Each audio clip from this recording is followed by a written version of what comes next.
ሁሉንም አካባቢዎች በመሰረተ ልማት በማስተሳሰር ለዜጎች የሚመቹ ከተሞችና የገጠር መንደሮቿን ለመገንባት የውስጥ ገቢ አማራጮችን ማሳደግ ይገባል አሉ የወላይታ ዞን ዋና አስተዳዳሪ ረዳት ፕሮፌሰር ሳሙኤል ተሰማ። ከዞኑ የሚሰበሰበው የውስጥ ገቢ ያደገ መምጣቱን የጠቀሱት የዞኑ ገቢዎች መምሪያ ኃላፊ አቶ ዘካሪያስ ታደሰ ይህም የልማት ፍላጎትን በራስ የመሸፈን ስትራቴጂ እያሳካ መምጣቱንም ተናግረዋል። የወላይታ ዞን መንግስት ኮሚኒኬሽን አገልግሎት ያደረሰንን ዘገባ የሚያቀርበው ውብሸት ጳውሎስ ነው። በወላይታ ዞን ባለፈው 2017 በጀት ዓመት 3.9 ቢሊዮን ብር ገቢ መሰብሰቡን የጠቀሙት የወላይታ ዞን ገቢዎች መምሪያ ኃላፊ አቶ ዘካሪያስ ታደሰ ዘንድሮ ደግሞ ገና በሩብ ዓመቱ ከ1.1 ቢሊዮን ብር በላይ ገቢ መሰብሰቡንም አስረድተዋል። የዞኑ እቅዳችን በ2017 3.7 ቢሊዮን ነው። እቅዳችንን የተሰበሰበው ገቢ ወደ 3.9 ቢሊዮን ነው። ስለዚህ ወደ 48-50 ሚሊዮን ሶዶ ከተማ ከወጣ በኋላ የገቢ እድገት ያሳየበት ሁኔታ አለ። ስለዚህ በየአመቱ እያደገ የመጣበት ሁኔታ አለ የገቢ እድገቱ። 2018 አሁን ዘንድሮም 2018 ላይ 5.1 ቢሊዮን ነው የኛ በበጀት የተደገፈ እቅድ የውስጥ ገቢያችን። አሁን ላይ እንግዲህ በአንደኛ ሩብ ዓመት እንሰበስባለን ብለን ያቀድነው ወደ 1.3 ቢሊዮን ነው። ከዛው እስከ ጥቅምት 30 ድረስ ወደ 1.1 አካባቢ ቢሊዮን ሰብስበናል። ስለዚህ በጣም በየጊዜው የገቢ እድገት እያደገ የመጣበት ሁኔታ አለ። ይሄ 5.1 የአመቱ እቅድ ሲሆን ከአመቱ እቅድ ጋር ሲነጻጸር ወደ 80% ነው።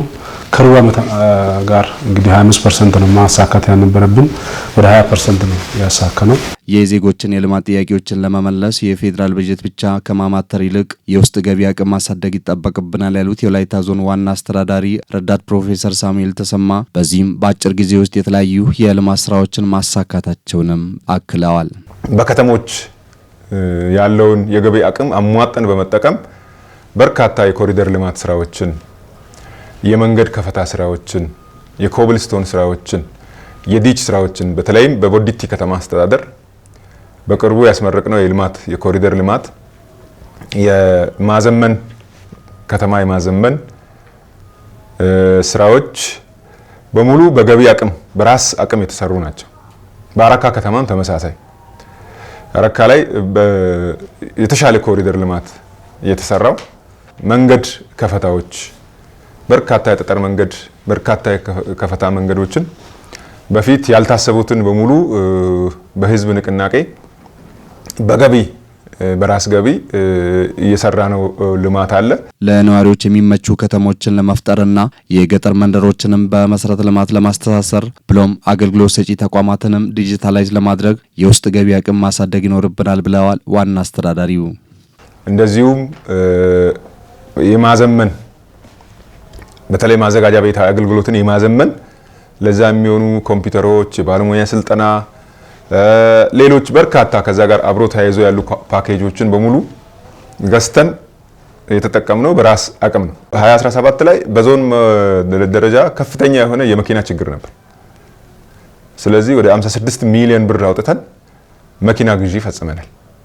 ይሄም ከውስጥ አቅም ነው፣ ሌላ የተለየ ገንዘብ ኖሮ አይደለም። ስለዚህ ገቢ ላይ በደንብ አድርገን ከሰራን ያሉ የኢንፍራስትራክቸር ችግሮችን፣ የቢሮ ችግሮችን፣ የመኪኖች ችግሮችን፣ የህብረተሰቡን የታችኛው የህብረተሰብ ላይ ያለውን የህዝቡን ችግር በቀላሉ መቅረፍ እንደምንችልና ህዝቡ ደግሞ አሁን በሚያየው ነገር ተስፋ ሰጪ ነገር እንዳለ እየተማመንን የመጣንበት ሁኔታ ነው ያለው። በቀጣይም በሁሉም አካባቢዎች መሰረተ ልማት ተደራሽ ለማድረግ የውስጥ ገቢ አማራጮችን ማሳደግ ወሳኝ በመሆኑ ሁሉም ግብር ከፋዮችም ግዴታቸውን በተገቢው እንዲወጡም የወላይታ ዞን ገቢዎች መምሪያ ኃላፊ አቶ ዘካሪያስ ታደሰ አሳስበዋል። ኮብልስቶን ብቻ ወደ 120 ሚሊዮን ኮሪደር ልማት ብቻ 120 ሚሊዮን ነው የተሰራው አራካ ላይ። መንገድ ከፈታ፣ ዲች፣ መብራት፣ ትራንስፎርመር፣ ፐብሊክ ፋርማሲ፣ ሌሎች ጨምሮ አራካ ላይ የተሰሩ ስራዎች ኦልሞስት በውስጥ ገቢ ወደ 240 ሚሊዮን በ17 እና 16 ተሰራበት ሁኔታ 16 ማገባደጃ አካባቢ። ስለዚህ ይሄ ሁሉ የተሰራው ከውስጥ ገቢ ነው።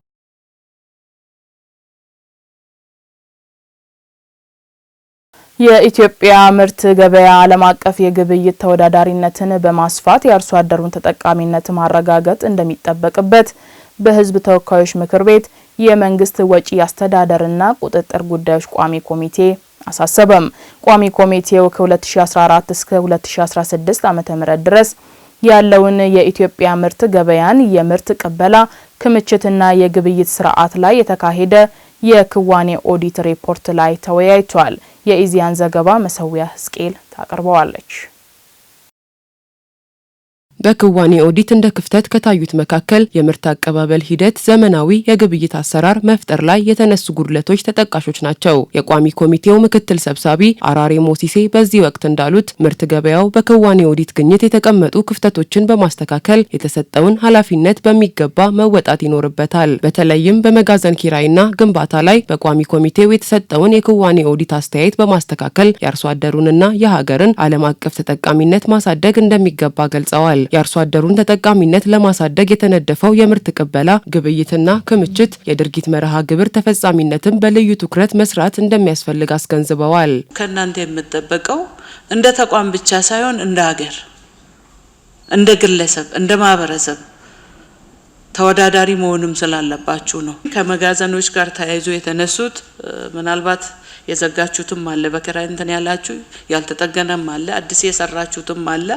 በያዛችሁት ልክ ከቀጠላችሁ እርግጠኛ ነኝ ከኦዲቱ ግኝት በዘለለ የሀገርንና የአርሶ አደሩን ተጠቃሚነትን ታረጋግጣላችሁና በዚህ ልክ ብትሄዱ ጥሩ ነው። የንግድና ቀጠናዊ ትስስር ሚኒስትር ዴኤታ ዶክተር አብዱል ሐኪም ሙሉ በበኩላቸው በምርት ገበያው ላይ የተስተዋሉ የኦዲት ግኝቶች ላይ የተቀናጀ የእርምት እርምጃ ለመውሰድ በትኩረት እየተሰራ ነው ብለዋል። የኢትዮጵያ ምርት ገበያ የአርሶ አደሩን ተጠቃሚነት የሚያሻሽል ወቅታዊ መረጃዎችን በመስጠት ለሀገር የውጭ ምንዛሬ ግኝት ጭምር ከፍተኛ አስተዋጽኦ እያበረከተ መሆኑን ገልጸዋል። ቀደም ብሎ በቋሚ ኮሚቴው የተሰጡ የኦዲት ግኝት አስተያየቶችን ተከትሎ በተወሰዱ እርምጃዎች በሰው ሀብት ልማትና በቴክኖሎጂ ዘርፍ ስኬታማ ስራዎች መሰራታቸውን ተናግረዋል።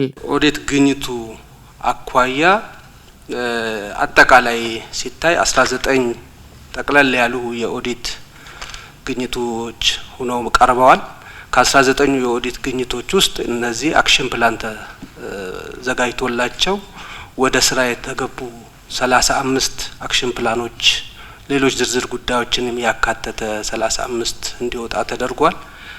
ከ35ቱ 29ኙን 100% እንዲስተካከሉ የተደረጉበትና ይሄም ደግሞ 81%ቱ ከኦዲት ግኝቱ እንዲስተካከልና እርምጃ እንዲወሰድ የተደረገና ለዚህም ክትትል ስናደርግ የቆየንና በግምገማ ያረጋገጥነው መሆኑን ለማንሳት ነው። የፌዴራል ዋና ኦዲተር መሰረት ዳምጤ የኢትዮጵያ ምርት ገበያ በመጋዘን አያያዝና ዘመናዊ ግብይት አሰራሮች ላይ የተሰጡትን የኦዲት ግኝቶች ለማስተካከል በትኩረት ሊሰራ ይገባል ብለዋል። በቀጣይም በምርት ገበያው የክዋኔ ኦዲት ግኝቶች ላይ አፋጣኝ የማስተካከያ እርምጃ በመውሰድ ጥራትና ደረጃውን የጠበቀ ምርት በዓለም አቀፍ ገበያ በማቅረብ ተወዳዳሪነትን ማሻሻል እንደሚጠበቅበት አሳስበዋል። ግኝቶችን ከመጋዘን አያያዝ ጋር የጠቀስናቸው ከዘመናዊ መሰረተ ልማት ከመሙላት ጋር የተያዙ የጠቀስናቸው ችግሮች አሉ። እነዚህ ሙሉ በሙሉ ለማስተካከል ጥረት ቢያደርጉ የሚል አስተያየት ነው የምሰጠው።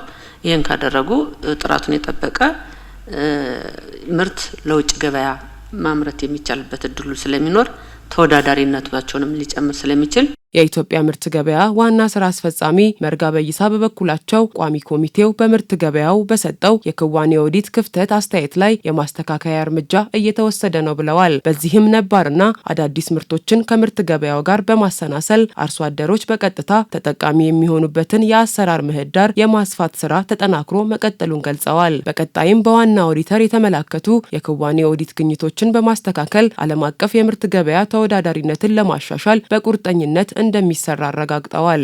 በአሁኑ ጊዜ ወደ 51 መሆኑ ምርት አምራች የሆኑ አርሶ አደሮች ቀጥታ ያለምንም መስፈርት ያለምንም ወጪ ያለምንም ኮሚሽን ምርታቸውን ወደ ምርት ገበያው አቅርቦ መሸጥ የሚችሉበትን ሁኔታ ማመቻቸት የቻልንበትና ማስተካከል የቻልንበትን ሁኔታ ለማንሳት ፈልጌ ነው።